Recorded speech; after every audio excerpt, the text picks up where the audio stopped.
it did dawn on me from an experience, like from a user perspective, like the impact that we were having. Long story short, there was a happy ending, but it was the moment where I no longer looked at our platform from the it's on my screen and I'm just designing things and I feel really good about it too. Jesus Christ, that's a big deal. I I didn't realize that what we built had that kind of human impact. That moment, and I won't go I remember the case. I won't Same. go into the details, but that was a point at which I had to leave the building and take a walk because it hit me really hard that I don't think I was prepared for that. Yo, what's up, everyone? This is the Shaping Design podcast where we help you get better at design. I'm your co host, Mitchell Bernstein, and today we have interviewed one of our, I think, best guests and maybe the best ever, Blake Everingham. Blake is an icon in the design industry. He has helped me get my career started when I was an intern at SightPlan, which you'll hear more about later. Blake has just helped the company sell to SmartRent, which is really amazing. So they kind of exited, and that's a huge milestone. And so I thought we'd have time to chat with Blake on the pod about some of this stuff going on, some of the stuff that helped him get to where he is today. We talked a lot about career advice, leading as a designer, how design can bring value to companies, how do you go from print to digital, some of his past, and so much more. Can't wait for you to listen to this. But before you actually do listen to it, we have to say something. This content isn't free. I heard this on another podcast, MFM, and I thought it'd be great to transition it to our podcast where, the stuff that we give to you isn't free. It comes at a cost, and the cost is you liking and subscribing on YouTube and on Spotify or Apple Podcasts or wherever you listen to this podcast. Please sign up, subscribe, like it, give us 5 stars.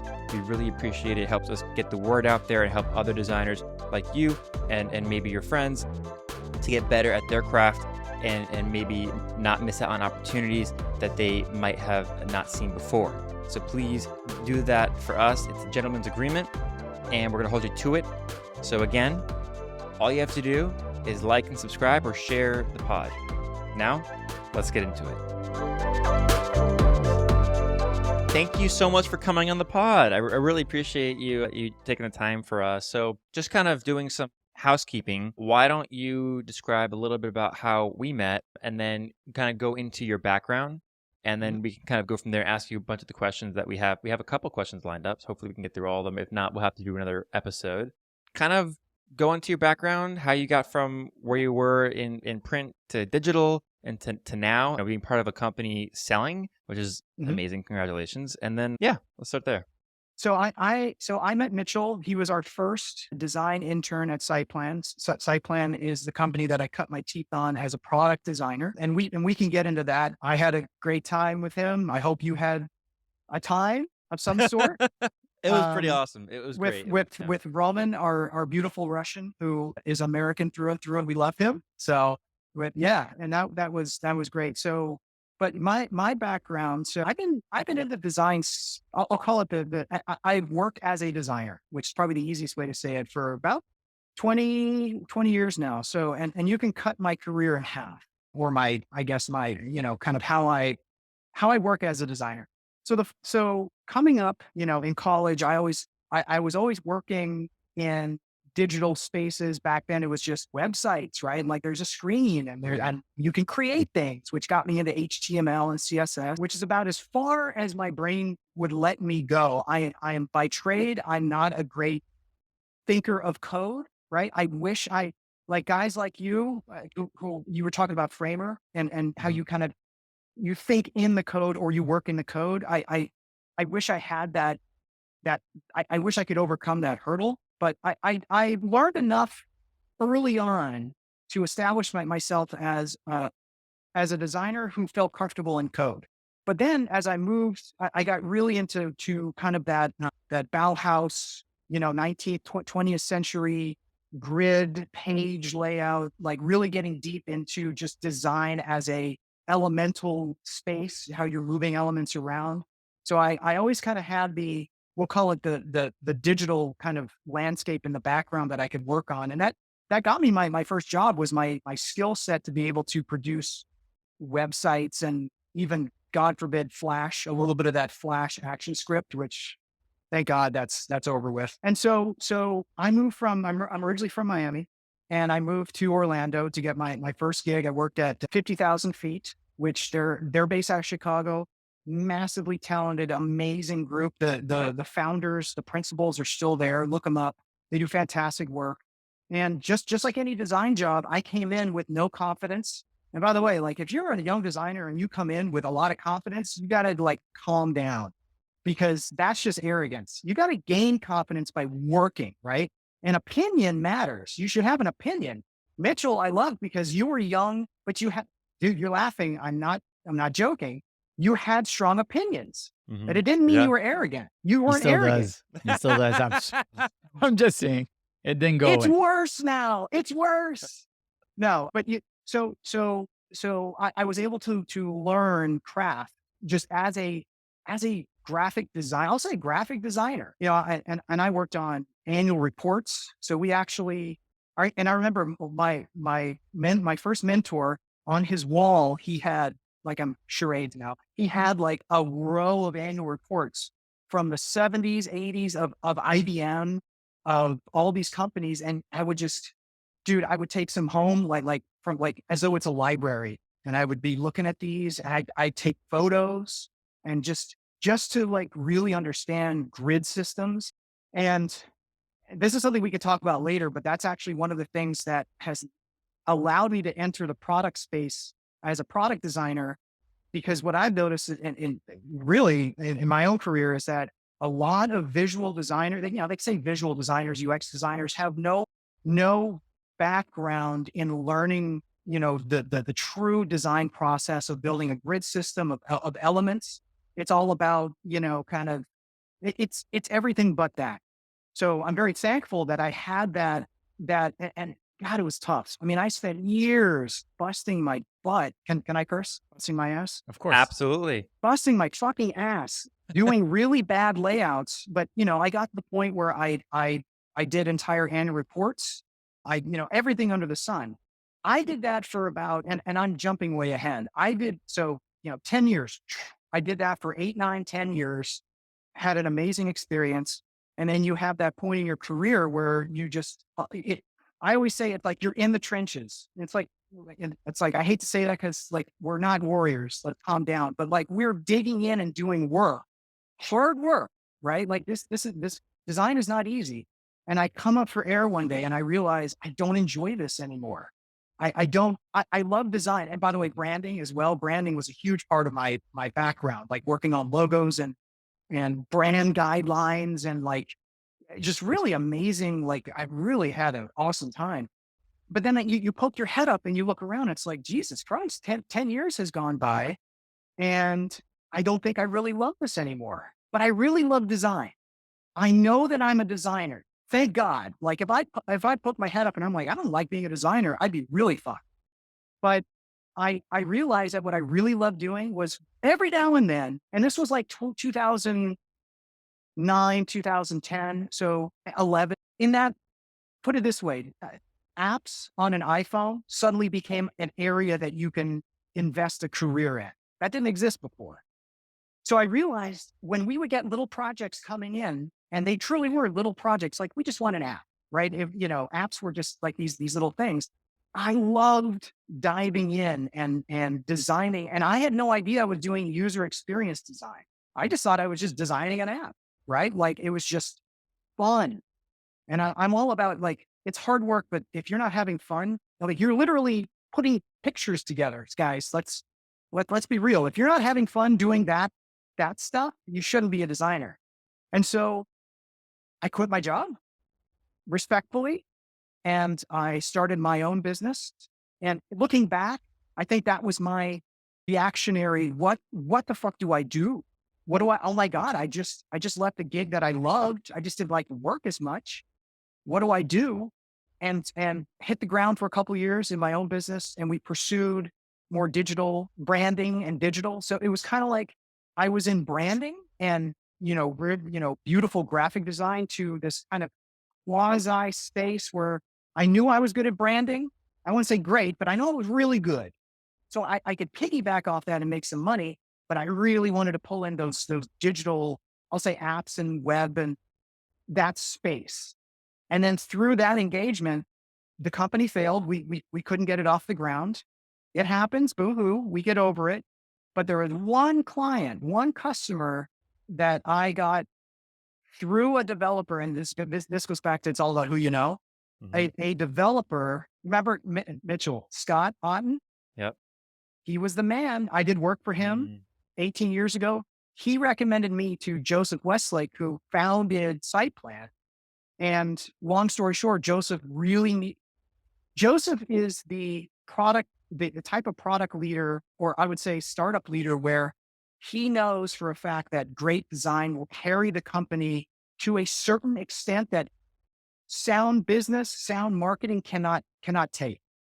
And so I was fortunate that I hit the ground running. I started doing work on as kind of a side gig, right? Like I had my company, it was called Statement, had that company, but it's kind of like I got to pay my bills, so I'm going to keep pursuing this. And this shrank, right? This faded away, and that's unfortunate, but it happens. But then this grew and grew and grew. And then one day, probably after about 6 months of engagement with the site plan, and we're literally, guys, I was learning as I went. I was like, okay, he needs a feature. What is a feature? I don't know what's happening right now. And I worked on their marketing site, their first app, the web platform. It was a blur. It was all on a contractor basis. And Joseph, long story short, said, listen, I need you full time. I know you have your business. And it was like, my business failed, but I'm not going to tell you that. And he just offered me a full-time position and thank God. I mean, I'm very, very blessed, and I still don't believe I deserved it, but he offered me a round of options and equity that I could not turn down. But it was one of those things where it's like the stars aligned. One, I was working with a super hardcore leader that wants excellence. And that's another lesson I learned, is that that's actually very rare. I have been kind of in the path of different leaders that have great sets, but a lot of them don't have the skill set of admiring great design or even wanting great design, if that makes sense. Right. Like some startups are just a business plan that they don't, and that's fine. Mhm. That's fine. But for me personally, that rare stars aligned where I had somebody who cared deeply about design like I did. And, financially, it was very beneficial. And I learned on the job. I mean, I cut my teeth over and over. I failed forward. I basically learned how to and I still don't really know what a product designer means, but I learned how to be a full-fledged visual UX content writer. I mean, I was a jack of all trades. It was really tough, but that journey led me to a place where I know exactly, I still love what I do. And now I'm one of those arrogant designers where it's like, you want to hire somebody to write the content? We should be able to write the content, which by the way, I'm horrible at writing. So like, Same. UX writers are, yes, but I want to do the user journeys. I want to do the visual representation. I want to create, I mean, Mitchell, remember you and I worked on our design system. Mhm. So Yep. I landed through SightPlan. I kind of landed today, and SightPlan sold and a year ago, and obviously that was amazing ride. And now I'm working for SmartRent, who bought us, and I have new challenges. I'm moved more into a leadership position in design, but all that experience, I wouldn't trade for anything, right? Like just cutting your teeth for years and years on this, and then you shift, and then you suddenly don't know what you're doing again, and you cut your teeth and you work hard. And Mitchell, I mean, I know we were joking around about how many ideas you have. Well, just doing a podcast, I look at your setup there and I'm like, I don't know what I have no idea, but I bet it was fun to learn because you have a It passion it for it. was. It Yeah. definitely was. It's hard to just kind of go back in my mind and think about every step I took to get to this point in just the studio sense, because now, I was in an apartment when I was thinking about it, and then I ended up moving into a house with my girlfriend. So thankfully she let me take over one of the rooms. So You have a very good partner, my friend. you have no That's great. idea. She She's respects that. the That's awesome. best, absolutely the Yeah. best. But Yeah. yeah, But so anyway, yeah, that's my journey. I'm a little long winded, but I'm passionate about these things. And now I'm here with you guys. So It, we'll see where I go from here. it's really cool to hear because I find like you have a really similar path that I had. Like I could have literally told my story and like it would have been very similar to what you just did. Right? I started in the exact same path you did, right? Print design and brand. And there's such a craft to, like you said, annual reports. Like when you look at one, I'm still today, I'm like, oh, I'm drawn about the grid, the typography, the layouts. There's Right. something that unfortunately the new designers coming up are not going to get to have fun with because they have auto layouts in Figma. They have like not all like some are going to go to print, but a lot of them just transition automatically to like product design and apps and whatnot. I find there's like the purists in us, mhm. I could say, love that aspect of it, and we automatically transitioned into like product and whatnot. But it's still something I just love print still to this Y- day. And Well, God I bless you. actually, I wish I could get a beer with you, man. That's yeah. yeah, And I think new younger designers, there are two types that I've witnessed of younger designers that don't have that background, right? That you and I are talking about, that print background for one of two reasons. And it's unfortunate. One is they don't care. Yeah. They just don't care, right? Because all that matters is this little screen right here. All I care about, and that's a skill. That's fine. I don't agree. I feel like you need to widen your landscape as a designer, right? But the other is that great design firms that can do great print. And it's like I designed an 80-page book. Like there are very few of those left. So the craft and the mentorship is not there anymore. Well, Mm. it's not as much, put it that way. And that's unfortunate. So I want to actually talk, we literally could end the podcast here and then just slow mo or expand the amount of time that you like took to like say your like background because you had so many nuggets of like gold in that. And I want to Okay. pick out one that stood out to me, which was craftsmanship.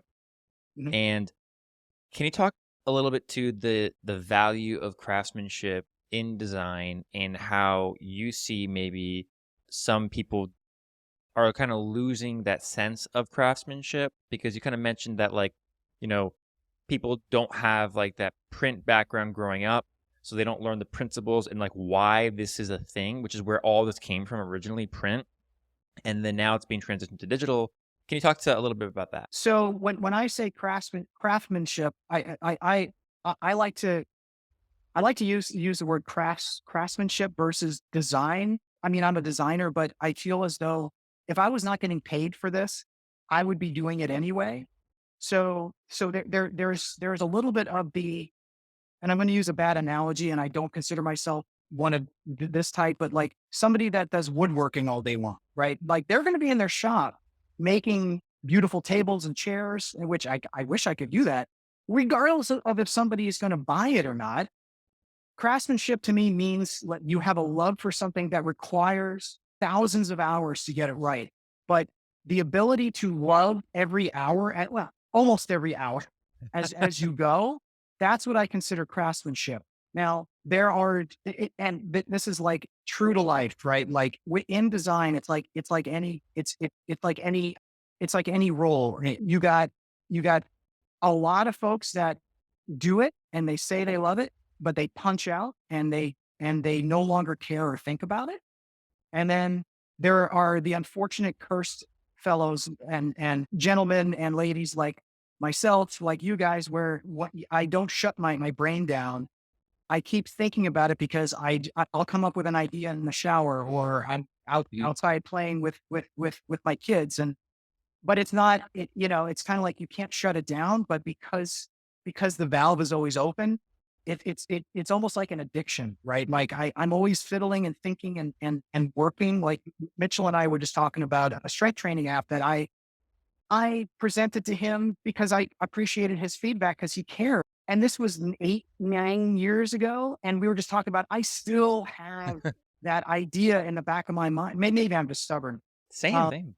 But to get to your question around craftsmanship and expanding on it, I think and I don't know if I'm actually answering this, but the very best designers that I have seen in my peripheral, I don't speak for myself, are the ones that leave a meeting and keep caring about what we just talked about and keep working towards a solution versus the designers that are in the room, care for about 5 minutes, that exit and say, yeah, I don't care about that anymore. Right. It's a love of the craft. And and I'm sure Pascal, to get into print design and sit down and say, I'm going to really love designing an 80-page annual report. That's a really weird statement. So you have to love what you do in order to be a successful designer, to be a craftsman at it. Is you're going to chip away at this, or a sculptor. You're going to chip away, and it's like it's tough and it's hard, but for whatever reason, I show up the next day and I want to do it again. That's what, to me, separates the really great designers from the designers that have, because I don't consider myself, I don't think I've ever had an innate talent. I just really love it and I work really hard at it. And maybe I get a little stubborn, like, I'm going to be as good as this guy. Like, F this guy. I'm going to be as good as him because, I guess I have an ego. But the fact that you keep showing up is what, to me, defines somebody, a craftsman, in the sense that you love what you do to the point where you show up every day. If you stop showing up and you don't care, then you're showing up for a paycheck. And to me, you're not a designer. You're just somebody that's doing it. So Yeah. I'm actually going to, for the sake of playing devil's advocate, I'm going to push back a little bit on that just to see your thinking on it. Go for it. Yeah. So you kind of ended that by saying that designers have to love it so much, otherwise they're just kind of collecting a paycheck.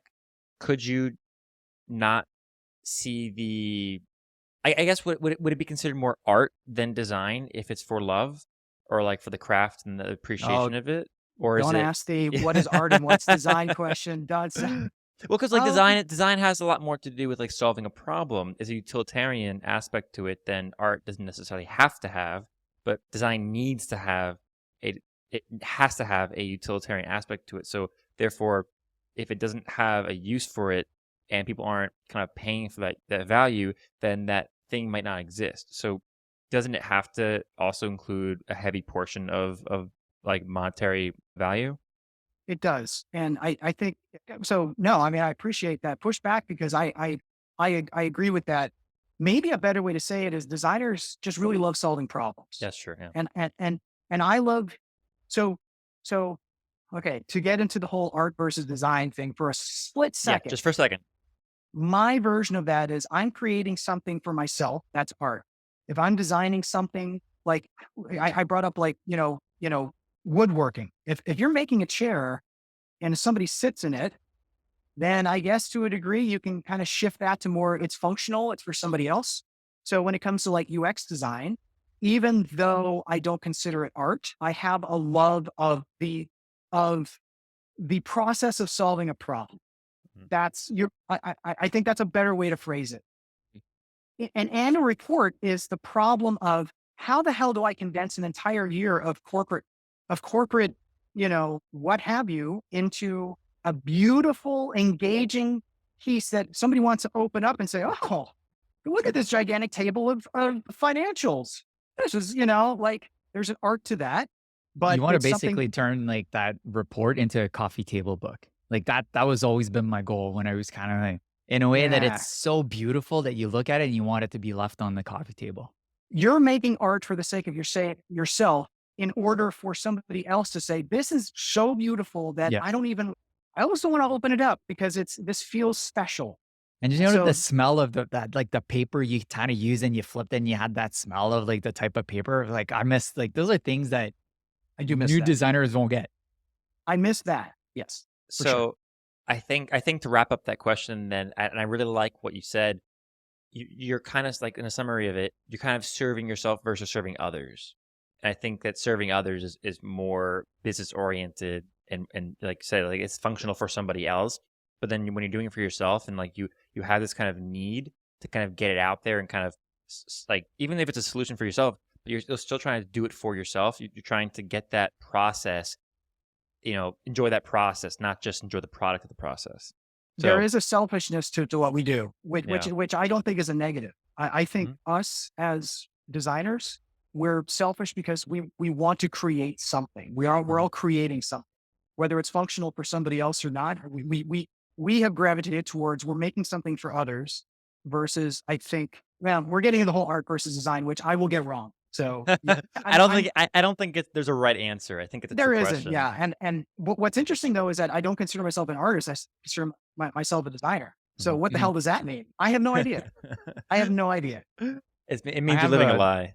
and like I said earlier, you have a very similar career than I have. And I remember Mitch and I talking about on one previous episode where we talked about a lot of people want or think there's one trajectory in a design.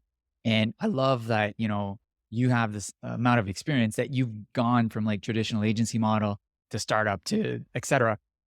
What's your point of view on like the different paths? Should a designer go and do the startup route because you get to wear so many hats? Like, what's your approach to mentoring up designers that are listening to us on a good path forward in design? Yeah, the path is hard, first of all. The path is your own. Mitchell's path was different than my path. Yours is similar to mine, but probably have nuances that I would never move into. So everyone's is different. The only the only feedback I've ever given when that question is asked is, well, what do you want to do? So going back to that selfishness, be selfish for a second. It's like I know that you want to create things for others. We all do. What do you want? What do you like doing? Like if you didn't have a job, if you didn't need a job, right? We're in a utopia where nobody needs jobs and we all kind of do whatever we want. Some folks are going to go watch The Last of Us, which by the way, amazing show forever, right? It's fine. What would you sit down and be doing? Would you design a poster for some rock band, which I did? I did quite a few of those because I wanted to. That was my college gig. I looked up a stage company and a venue and I was like, I want to do posters. We can't pay it. Okay, I'll do it for free. I don't care. Find out what you love to do and push hard into that space. Like don't be weak about your approach to what you want to do. Like I really wanted to get into the annual report, beautiful books, that kind of that mentality of creating beautiful pieces of writing. And I pushed hard to get to 50,000 feet. I pushed to work under mentors to learn. Mm, And so take that and then find your mentors that you can learn from and then get hired and then they'll pay you and then you learn. It's almost unfair. Like you're getting a paycheck and you get to learn the things you want to do. You just have to figure out what you want to do. That's unfortunately the easy button answer. It's actually refreshing to hear somebody else who also shares the same like level of passion to what they want to do, but also can prove the value of actually doing it. They can prove it to everyone else because you can design. And I kind of want to pivot a little bit towards SightPlan Mhm. a little bit. So can you describe a little bit what SightPlan does or did? Because now that it's been purchased, Yeah. and kind of the impact design had on the success of SightPlan. Oh, that's a really good question. Okay. So the easy part of the answer is deep breath. Site plan is the maintenance operations solution for multifamily housing. Okay. Exhale. So what that really means is it's a task management system for maintenance techs around a property, right? Like I got to replace 20 light bulbs. When do you need to do it? Where do you need to do it? So that is what our software allowed, and being able to do inspections to figure out what's wrong. It's a robust task management system for buildings. I mean, the vertical was apartment complexes, but maintenance is maintenance. A building is a building. So, you could take that model and just say that for, maintenance for any kind of any kind of buildings, we are a task management system for that. So hopefully I kind of described it, Mhm. Yeah. well.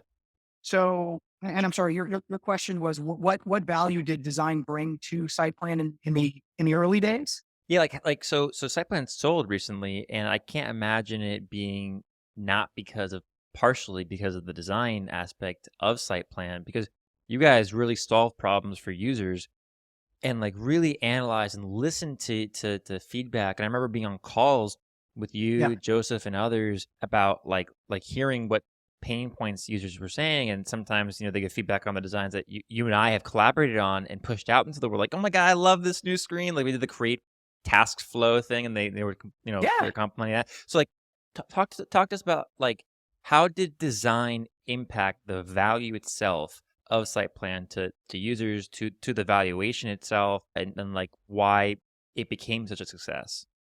Okay. So I think okay. I can't provide you financial metrics and business metrics Right. around how does design convert into X dollars. I am a designer. I am not I don't run business models. So I can't approach it from that perspective. But being in the trenches, working day to day and watching leadership sell and we get more bigger customers. I think from the perspective of where I think design fit in was when I first started there, the emphasis was always on we have to be the best design product in our space, because if we can do that, we have won. We have won. That's a mantra. I don't know if it works everywhere. When we started, the one thing I heard from our would-be customers was, "Yeah, I signed up with you guys because it was beautiful, it was elegant, it was clean, I understood it, and I didn't have to worry about training all of my employees how to use the product." Mhm. There are other products in our space that I've used that I I'm so sorry that maintenance techs had to use those solutions. It's horrible. If you can put if you could put thoughtfulness in front of of a potential customer prospect and say, "Do you understand what's happening? And do you understand how to create a task for a light bulb or an air filter or an HVAC unit, piping, whatever it is?" And they say, "Yeah, I get it." Exactly. You get it. So the ability to purely on the platform itself, and you can strip away marketing and sales pitches and all the stuff that I'm not good at. And if you drill down, I mean, every startup company is just, if you drill down past marketing, past da, what are you selling? Product. And if you can just say, "Here's the product, take it for a spin. What do you like?" That's probably the most powerful sales pitch I've ever witnessed. And in the early days when we didn't have I mean, we were selling vaporware. Every company does it. We were building something, but we were also pitching it because it's like, we know that we'll have it by the time you sign. That leveraged us to be able to say, "Yes, this is part of our product by the time you sign. And do you understand how it works?" "Yeah, I really do." And then go and use our competitor, XYZ, you're using them today. Go take that same scenario and try to do it yourself. And it's like, well, I already know it would take 20 steps and it would be da da da da da. And, a hamster has to spin in a wheel, right? Like a lot of stuff. And there's just a lot of power in having confidence to say, "Dude, look, we've really tried hard and this is very well designed." That 80 to 90% of the time, a company that cares about that stuff and is paying the bills, they'll say, "Nah, you guys don't have to try too hard. That I see the platform. It works this way and I get it." There's a lot of power in that. I remember at that time I was so, I don't know, enamored is the right word, but I was so excited about the resident side, like the resident portal side of it, where you can kind of pay rent and stuff. Yeah. I was like trying to pitch that to like every complex I lived at since I worked at SightPlan. And I was like, your app sucks, and I don't even need to know how to use it to know that it sucks. Let me tell you about one that actually is good. Oh, And and then like they're just like, yeah, I'm in leasing. I don't have any influence. I don't know what you're talking about. And like even our house now, we have like an app which I will publicly say I hate, and I hate the company that kind of runs it just because they're completely unhelpful. The app's glitchy, whatever. But some of the features that are like you click on something, it's like view this button or view this like PDF or something. You click it, nothing happens. So like I really appreciate the effort y'all put into making the details work really well in the apps and the experiences. And not just that, I'll hand it off after this question to Pascal to ask another question. sure. But you and I also worked on not just the app experience, but I forgot the name of it, like the voice system in which you can Oh yeah, call. well, yeah, it's called Answer, but that was yeah. So we had a traditional answering service. This was before Alexa and Siri, where it was more of an interactive, but it was that traditional, hello, da da da da. If you have a maintenance concern, tap or say one. It was a very rigid flow, but we spent countless dozens and hundreds of hours designing it in a way that actually tried to feel less of a like a stringent flow, even though I'm sure it was to a degree, and more of a nice experience to create a task. Like I picked up the phone, I did this, I said this, I created a task, I hung up. That was, by the way, going back to learning a new trade or now I'm dipping my list. Listen, I started at SightPlan because I just wanted to create digital experiences. And now I'm working on a buoy, like a voice user interface. What is happening right now? But what was so cool about that was, which is it got into designing for ecosystems across multiple audiences. So it's like site plan, which is the employees, the maintenance techs, the resident side, which included answer. A task is created on the resident side. That's an experience. The task is sent over. You get a notification. That's an experience. You want to talk about diagrams and how things interact. And when you really start digging in with two different audiences and how those interactions work, and then you pull in voice, I that was some hard stuff to get right. But man, I really enjoyed that. Those are challenges. Yeah, Those are some serious challenges. I think that that was probably the most fun part, in my opinion, working at SightPlan because, and not to just kind of like put SightPlan on a pedestal or whatever, but it was just like first like impact experience for me to have all of these things thrown at me. It's like, all right, figure it out. It's like, what? And, you know, That's how I that, act today. What? yeah. And it's cool because it showed me that design was not just an icon, it wasn't just a button. Design was also information architecture of a voice answering service. Mhm. And that was so powerful to me. It blew my mind as to what the capabilities of design was able to reach. And then that gave me more authority to kind of dip my toes in other things later on and kind of say, yeah, I can design, anything. Not that I can or can't, but that I have the ability to think about things from a different perspective now that I have just another kind of piece of the puzzle on my block. And it's I'll great. add. Yeah, I was just gonna say it's a great segue to, since, working in startups and you're like, you start off as one of the first designers and whatnot, and like in startups, they're trying to disrupt the markets. They want to go fast. They have these awesome ideas or crazy ideas that we call them, from the wizard heads of these people. How and where did you find balance between design and meeting like the features that they were trying to produce at speed? Like, how were you able to negotiate your way in to make sure that, not that I want to use like that it popped, but it's like didn't have design that like really stood out? So that's a it's a tricky question because there's yeah. Have you guys ever seen that? What is design process? And it's a line. It's like, oh my Yeah, god, and then of it kind course. of yeah. So it is like that, right? And actually, that the answer kind of goes back to what Mitchell was saying, which is, dude, at the time I was in the same boat. I was only there for like a year or something like that. So I was also like, oh my god, like this is all coming at me. I don't know. Like I felt like a victim of my own ambition to design everything, which is I have no idea what I'm doing whenever I would be handed a feature, I would I'm thinking this is not a process that I followed. I'm just thinking back to how my brain just somehow survived. This is guys, design being a designer in a startup is really survival. You're just Mhm. trying to survive. Forget creating beautiful shit. You're just trying to create something, have your manager or I worked directly with Joseph for 7 years. He's the president and founder. And it's like, I just got to get this through.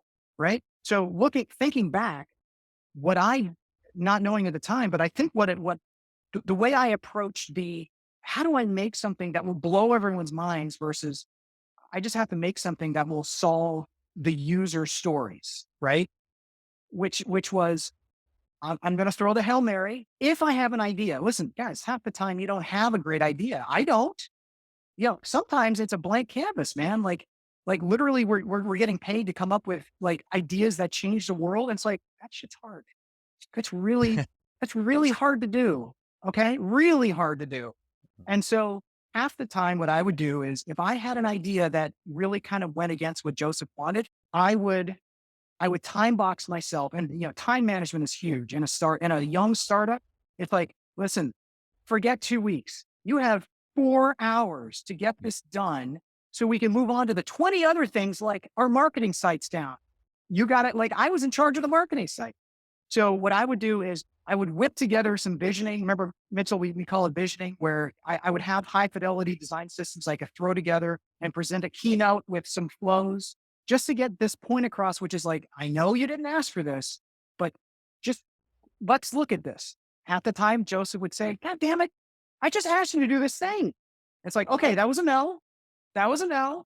All right. So here's the actual problem, because normally a user story, like the solutions are somewhat straightforward to a degree. It's kind of like, I know what you're asking me to do. My Hail Mary, took me a couple hours to put together, but I had this approach.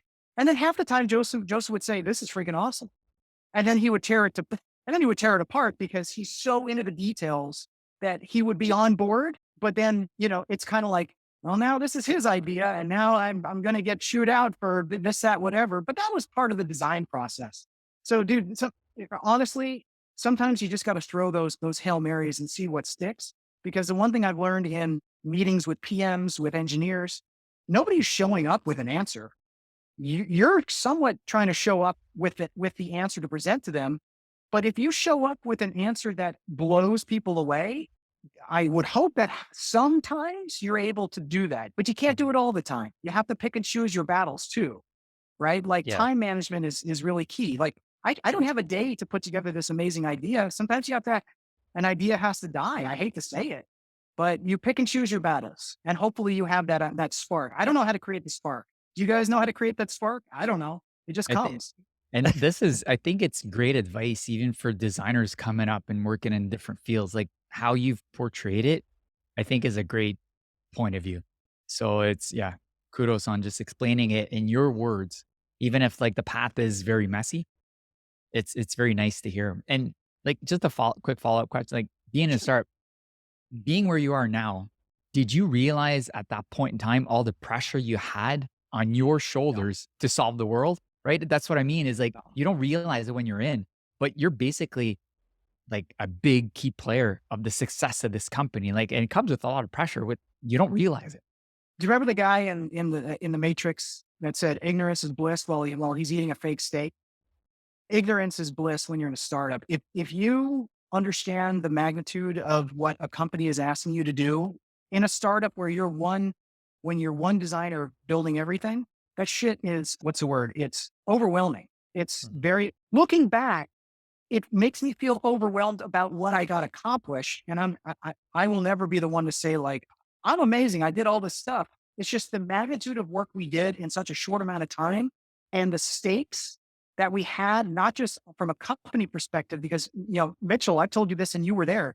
We were a nimble startup. We weren't Mhm. the Everpix model. And I loved Everpix, but they spent a lot of money and they shut down quick. God bless them. I miss them. No, we were I am not paying for we had a leaky faucet in a sink. No big deal. But, a couple folks there were like, dude, we're a startup. Can we get this fixed? And the response was, yeah, we're a startup. So I want to save that money to hire another engineer to build this next thing. Right. So you are hopefully in an environment where one, money matters, and two, you got a lot of responsibility, dude. And then the last thing I'll say on that is I'm going to give you guys like a real world example of when the moment when I actually do know when it did dawn on me from an experience, like from a user perspective, like the impact that we were having. So Mitchell, you remember with the answering service, you could create an urgent task. And in our system, an urgent task will enter an escalation chain where it's going to call people that you can select. And if tech one doesn't answer, it goes to tech two because somebody's locked out. I heard that there was, I will call a violent exchange that may have caused a death, but somebody called and created an urgent task, which, long story short, there was a happy ending, but it was the moment where I no longer looked at our platform from it's on my screen and I'm just designing things and I feel really good about it too. Jesus Christ, that's a big deal. What I I didn't realize that what we built had that kind of human impact, which is kind of dumb because as product designers, I think everyone's like, we're changing the world. Half the time we just look at our screen and we think, I'm just creating something I love. And that moment, and I won't go I remember the case. I won't Same. go into the details, but that was a point at which I had to leave the building and take a walk because it hit me really hard that I don't think I was prepared for that. So I think that design, when people say like I want to change the world, I think you got to start with helping at least change one person and be able to change that one life to then learn how to change the rest of the others, right? You can't just go off and say I'm going to take over the world, whatever. You have to start small. And I yep, think that, and I remember that same day. I was actually going to ask you about that, but I'm glad you brought it up. It was tough, and it was all hands on deck. And so I'm really kind of proud of that time that we kind should of be. all came together and try to address a lot of those issues there. So, Yeah. And it um, was fun time. It was exciting times too. mhm, Like when you're in the pressure cooker, you feel the excitement, but you don't feel the pressure, if that makes sense. You're just working. You're just yeah, you're just trying to like I remember being in the room with Mitchell and we're whiteboarding and trying to figure it out. And that is fun. mhm. Like as silly as it sounds, it's kind of like, yeah, I want to change lives, but you know what? I like having fun day to day and solving problems with people I like. So I think that also alleviates the pressure of what you're doing when you're just in a room with people that are kind of like, shit, man, we're in this together. Like, we're gonna figure this out, but like I can lean on Mitchell, he's gonna help. My my intern, he's gonna help, which I hate saying that because as far as I'm concerned, anyone in a room, their title doesn't matter. We all have good ideas. You were kind of the head of design. You were the head of design at SightPlan, and you had Joseph above you, kind of guiding the whole company. Can you talk a little bit about the importance of somebody who believes in design and how to know when somebody does or doesn't? Because it is probably not like, you probably didn't work for 100 Josephs before, but I'm sure you learned from working under Joseph or with Joseph that, someone in that position can actually make or break a team if they say they believe in design, but then they actually don't, or they, say they believe in design, then they help elevate you. So I would say that that's one of the key. Yeah, it's funny when you're on a roller coaster ride for 8 years, which is it really was. I would have never trade anything. You don't think about these lessons, and it's like hindsight, right? It Hmm. is 2020. Just in talking with my mentors and friends who have been around the block. I mean, listen, I'm acting as though I have a lot of authority to talk about startups, but I've only been in one site plan, and now I'm a year into SmartRent, so that's my experience there. But based on my own experiences and just what I've looking back and then from what I've heard from others, and I said this before, which is leadership. I'm not going to say design leadership because that's different. Company leadership that cares about design, from what I can tell, is rare. And I've already explained, like, because I love what I do so much that I don't want to work for a company that values design on a sheet of paper like we value, like when I see those statements, it means nothing because everyone says it, right? It's that whole, like, for 20 years, ever since Apple rightfully did it their way and truthfully, every company says we love design. I don't think that's the case, that every company really cares. But when you find a leader that absolutely cares about design, stick with that leader, whoever that man, woman is, because one, you will you will get great feedback because they will be engaged. And there's a different, you guys know this. When you're in a room with leadership and they don't care about not what you're doing, because I think most leaders care about what they're looking at, but have the sensibilities and thoughtfulness to dig in with you and and call out things that they don't like. And it's I always say this, right? Like designers need thick skins, right? Like, we can't be sensitive, humans who just can't take feedback because literally our entire job is creating something from our minds and it could be wrong. And if you have a leader above you that will look at it, tear it down for the right reasons because they care about what we are building. It's a we, not you thing. That to me is my career definer for the rest of my career. Like that's my number one. It's top and horizontal, meaning that if I'm working and I'm using examples, I like, so far I have an amazing run of working with people that care, but leadership has to care. And if I'm working with a product manager and an engineer that cares, and I mean it, like like remember Chris, the Hmm. long beard Chris. Chris is that rare breed where he's a front end engineer that cares deeply about the experience, and he will give feedback. I want people attacking me with good reasons, left, right, from the Hmm. top, because it's not attacking. It's we're breaking down what you're presenting and making it better. And if people don't care about that, like I'm sure you guys have been in a room with a product manager or an engineer, and they're like, cool. And I'm like, what do you mean cool?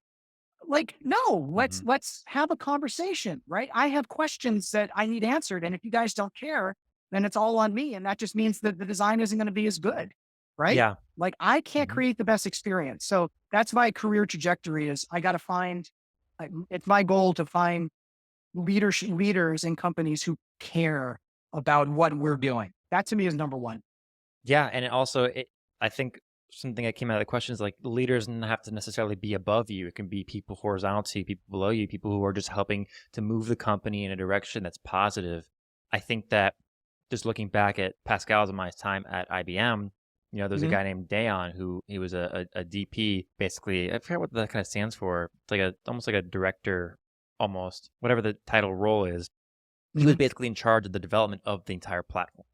Oh, And wow. a lot of designers were afraid of him because he would shoot down their ideas. And it wasn't because he didn't think they were good ideas. He just thought that a lot of them weren't or like they were half baked or they weren't fully fleshed out to the point where they can solve the full problem. And once you were able to get him on your side, then everything kind of moved forward because he had such a tight grip on, what gets pushed out. But looking back, everyone who I know who used to work with him appreciates everything he did because he made sure things that shipped were not shit. He made sure that they were Right. the highest level quality. And as a developer, that's what you really want. You want somebody who's really going to, stick up for the users just as much as you're going to stick up for the users as to why this feature should exist. He's also on the other side saying, I think the users don't want this feature. I think, based on some of our research from the data, this is actually not the direction we should go in just because he's user centric. And, you need everyone from development to business to design to be user centric. Yeah. Yeah. So really quickly, Hmm. because that's something else looking back that I realized, which is at the time when you're in the pressure cooker and it's all about managing personalities, right? Hmm. Like as a designer, you have to, we kind of giggle at this, but no, really, like we're presenting to different human beings with different backgrounds and different ways they present things. And look, at the time when you're in the pressure cooker and I had 4 hours to design this, and then this motherfucker tore it apart and hurt my feelings. And it's like he or she, they weren't well. Now, first of all, nobody wants to work for assholes, right? Like Hmm. if they're truly just doing that because they can, that's a different story. We don't want that. But if somebody is rough and their personality is direct and they cannot help but I want to say this appropriately. They may come across as insensitive. That is when we have to we have to put on our our adult shoes and realize we're working in a company that will fail or thrive on the next feature. And if everyone cares, they're going to express it differently. Looking back, half the meetings where dude, I'm a sensitive individual. Like I take things in and I hold on to them. And I don't like that about myself. But looking back, it was like, that was dumb because it wasn't personal. There was one time where Joseph literally said, he brought me into his office and he said, dude, you realize like this isn't personal. Like, I'm going to get this one for you. It's not personal, dude. And then, but then he's like, well, but you got to go now because I got 50 more meetings to do. And that was a moment where I realized like, I got it. Right. We're all adults here and we have to manage personalities well.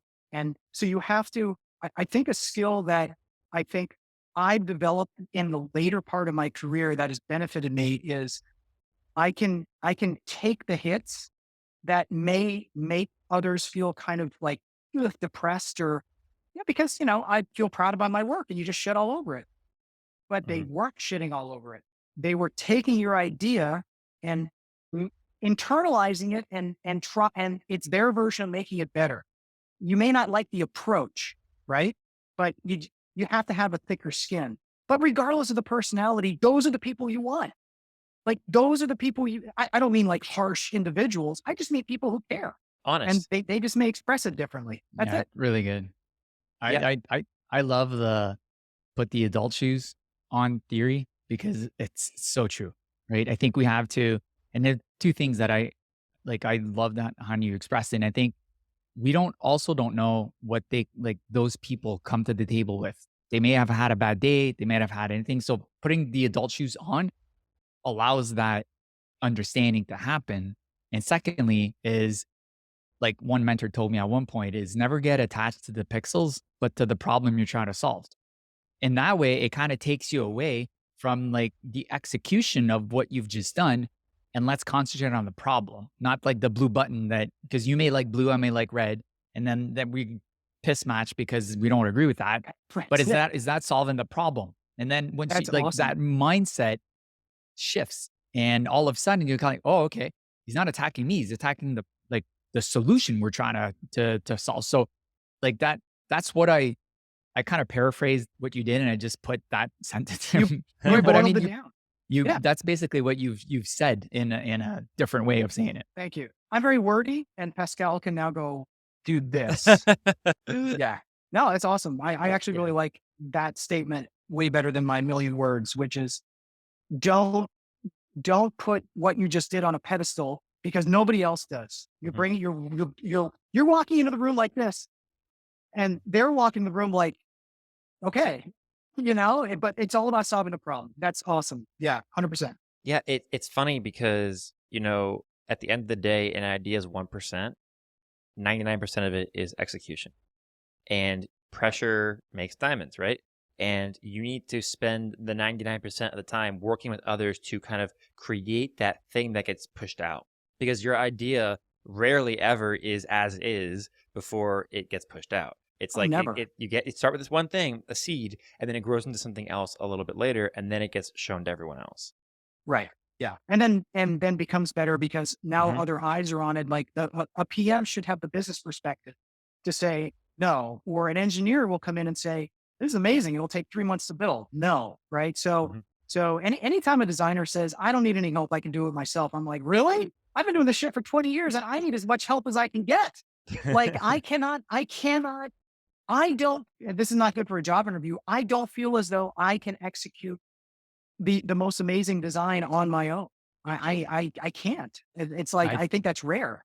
The thing is though, that comes with maturity.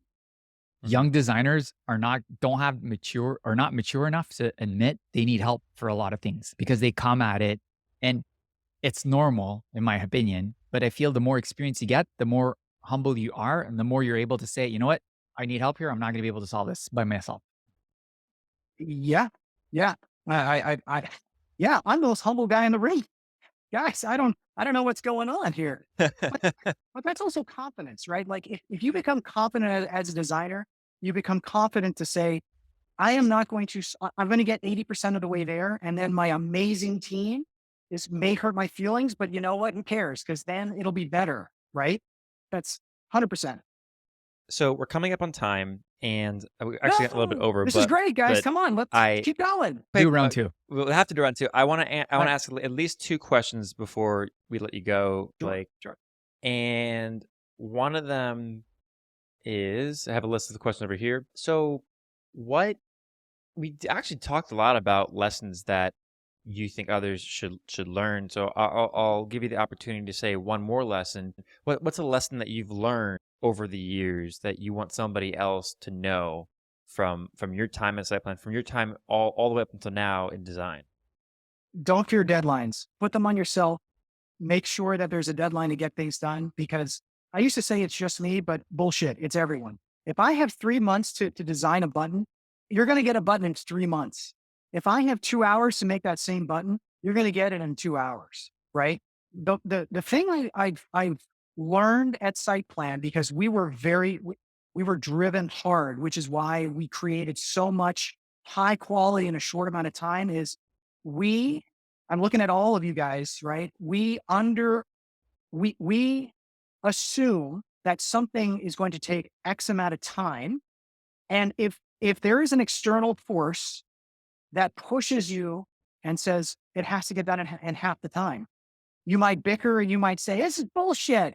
He's saying half the time, and I know it's not. And guess what? God damn it, I got it done in half the time.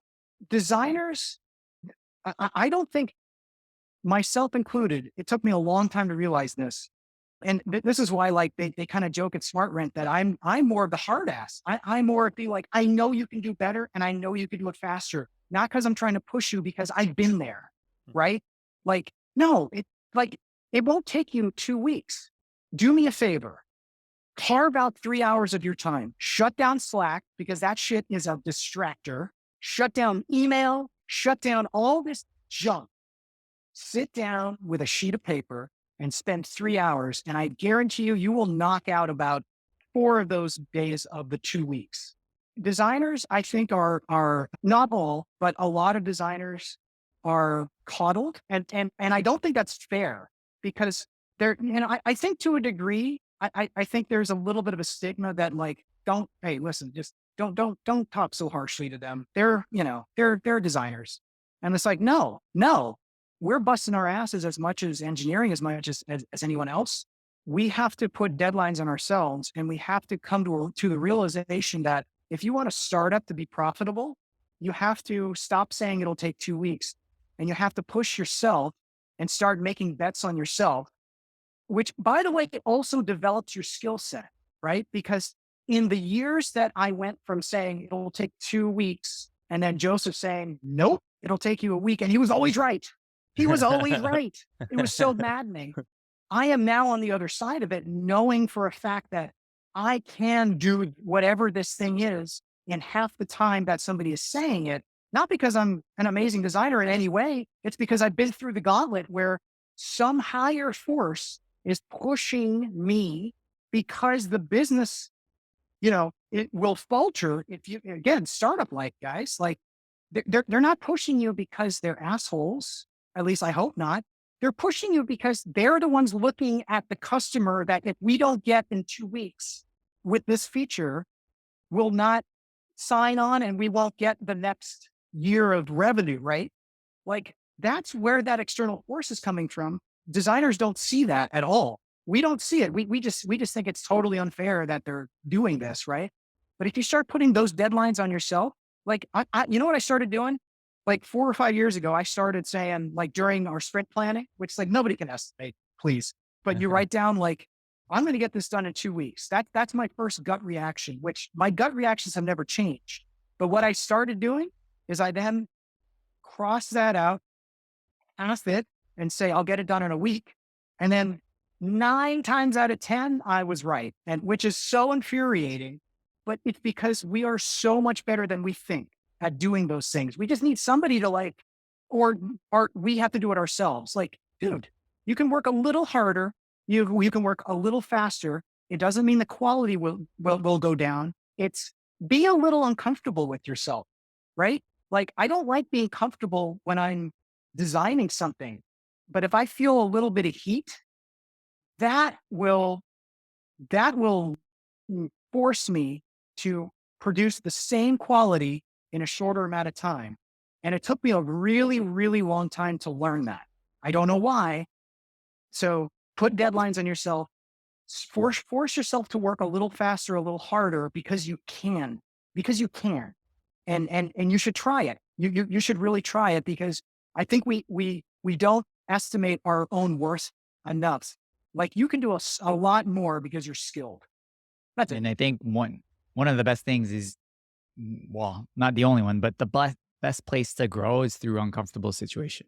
That, like, Yeah. it's the 100% best way to grow. I literally, I mean, yes, growth, and then also just career pivoting. Had I not quit my job, started a business, and it failed, I would not be here talking with you guys about all the things I learned. I'm actually surprised like how much I've learned at SightPlan. For no other reason because it's like I was in all those moments of lessons that I'm sharing. I was uncomfortable in all of those. I don't recall learning anything when I was super comfortable. I just I was just comfortable. Rarely do we ever learn anything when we're comfortable because we're not Yeah. really eager to learn. When you're hungry, when you're kind of in the desert, you're trying to find water. I think that kind of journey is what leads us to realizations, and then that spontaneity actually helps us become more creative and then more successful later on. The the the the very best ideas well, at least I thought were really good, Yeah. came from you need something in 2 hours. It's like, Mhm. oh my God. And something sparks, man. I don't know how the brain works, but you get that. So yeah, it's That been this great. Guys, I've really enjoyed this a lot. Really enjoyed it. Thank you so much for coming on. Yeah, thanks for everything. I think this is our best episode. Definitely our best episode. I Amazing. hope Thank you so so, but I'm much. humble. So if I don't mind feeling uncomfortable if you say it was a worse one. It's fine. Well, It's okay. that just means that you have to come on again to top this one. Part So, two. All right. I think we should ready. do part 2. There's so many things to unpack here. oh yeah, Fun, guys. And I have questions for you guys. So maybe part two could be me interviewing Oh. you. I like And then that we idea absolutely. a did lot. like my thumbnail on YouTube where I'm like the Mitchell reaction. Like that. There you go. Absolutely. Love it. Love it. Love it. Thanks, man. Really appreciate it. Appreciate you guys. All right. Cheers.